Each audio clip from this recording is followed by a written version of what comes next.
So I'm Lin. I'm Victoria. And we are the LV Project. So, first of all, I want to say that we love you guys. One of the... No, we don't. Well, I do, Just not her. But yeah, we really appreciate you guys. And I just want to tell you how dedicated we are with this project, this LV project, because it's 8 a.m. Right now we've been starting since 8 a.m. and then we're just gonna do this. So if you hear my voice, it's a little bit scratchy, or if yours... I'm yawning. Yes. I have a tendency to yawn when I'm tired. It's because, yeah, we just woke up basically and... It's summer. Yay! Summer, summer, summer, summer, summer, summer, summer, summer. But we're taking classes! Yay!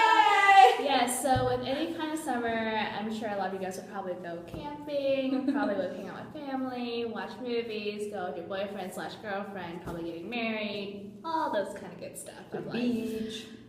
To the beach. Yeah. I haven't been to the beach in such a long time. Well, anyway, and then there's one aspect, especially for those who are very dedicated, and that is taking summer classes. Oh. It's not the most fun thing to do, but it does help you prepare, at least it shortens your journey to become what you want to become.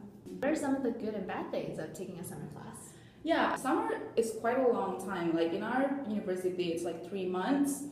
So then if I would feel that if I don't take any classes for 3 months and then I have to suddenly take class again in fall, I think my brain would have a harder time to get used to the flow. So I think by taking summer classes, it will keep my brain and the school attitude going.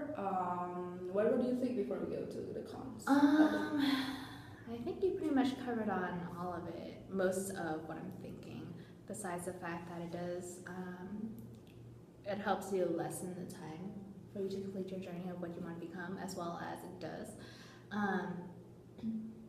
gives you that flow of still being in school without needing to do a lot of, well, there is a lot of coursework, but at least you aren't hit in the face when school officially starts again.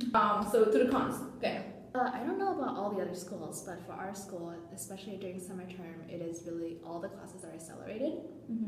And so that means that usually when it comes to certain classes, they would cram all of these into a shorter amount of time.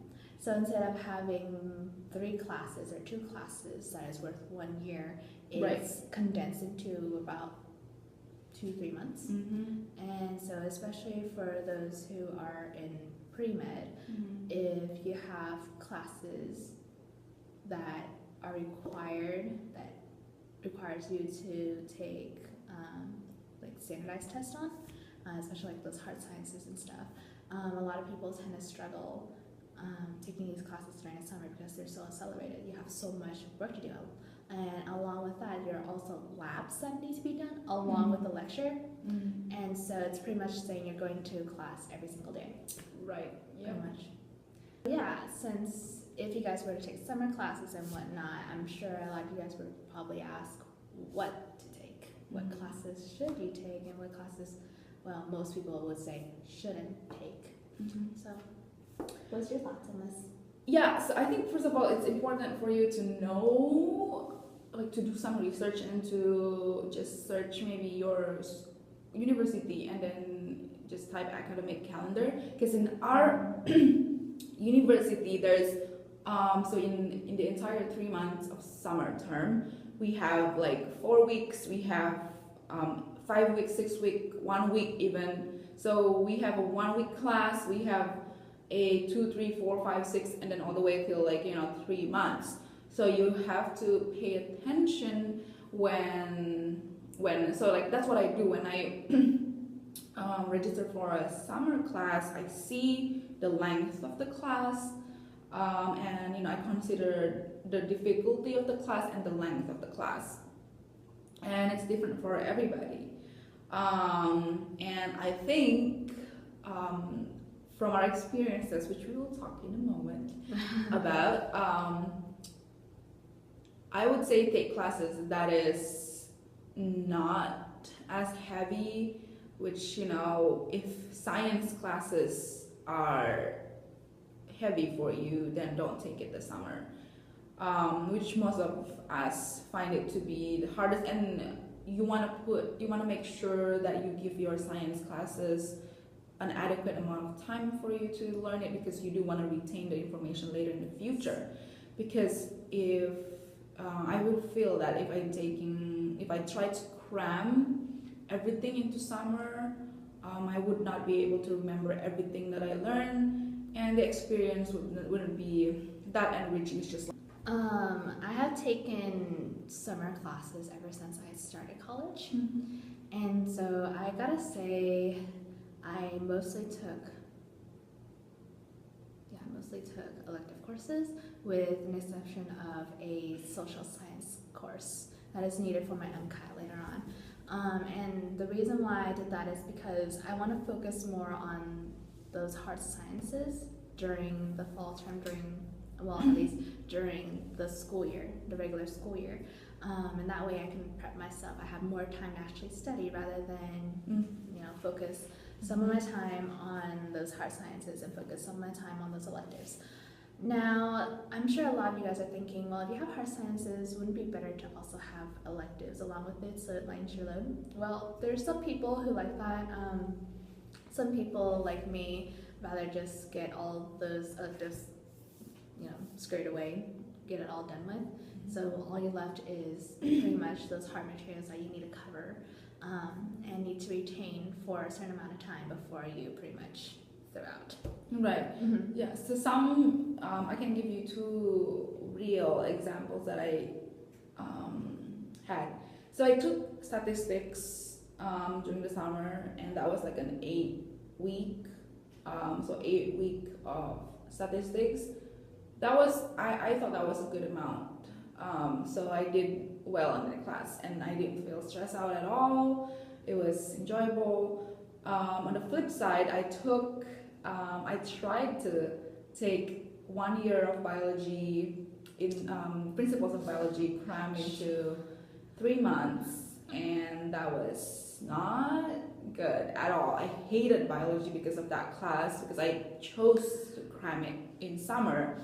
That was like 2013. So I've been questioning myself and like hating biology from then on.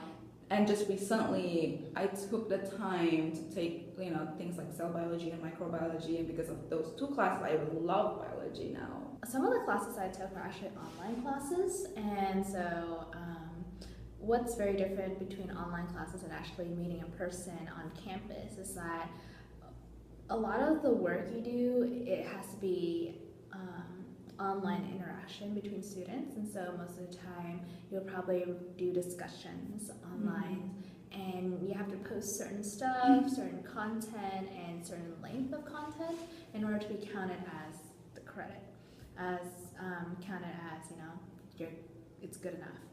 And the thing is, for our school, we have an added fee for online classes, and so I'm sure a lot of students here do not like to take classes online due to the fact that you have to pay $150 more. There's that. And if you're to take classes on campus, for me when I took my electives, most of the time they are about 4 hours long, not per day, but we meet about 2 days a week or 3 days a week, 4 hours every day we come. Some of the classrooms are old, so they still have those wooden chairs. So imagine they're sitting for 4 hours on a wooden chair, listening to a teacher lecture. And, but yeah, those are some of the good and the bad things about summer classes. If you do decide to take summer classes, we congratulate you, kudos to you for spending something, we're spending time over the summer to do that instead of hanging out with your friends all the time. Or it's a sacrifice.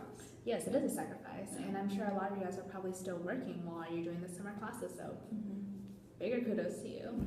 But even if you are spending a lot of time studying and whatnot, it's always okay to spend time with your friends. You know, take about a half an hour break, spend time with your family, chat with your friends, probably text them or two and see, you know, how they've been, especially for those who haven't seen their high school friends in such a long time, you know. I mean, you don't have to study all day. You don't have to study every day. You can always choose one day to hang out with friends. And then before that, you have to manage your time well and be able to, you know, finish all of the stuff that you need to do beforehand, before meeting with your friends. But yeah, anything is possible. Yeah, I like that, and it's just healthy to take a break, you know, during summer so you can get back on again. I think my last words would be, no matter what you decide during summer, whether you're gonna take classes or not, I hope it's gonna be an experience that help you find what you really want to do, because a lot of the time in summer is the time where you have more time to think about what you really want to do in your life. And you know, because like fall to spring, it's just very heavy with classes after classes. In the summer, it's like a little breather for you to really meditate, and really like reflect on if you're gonna do what you're gonna do for the rest of your lives. Alright, so that ends our video, and have a good summer. Yes, and hopefully if you were to take classes, hope you're able to do well on them. Good luck. We'll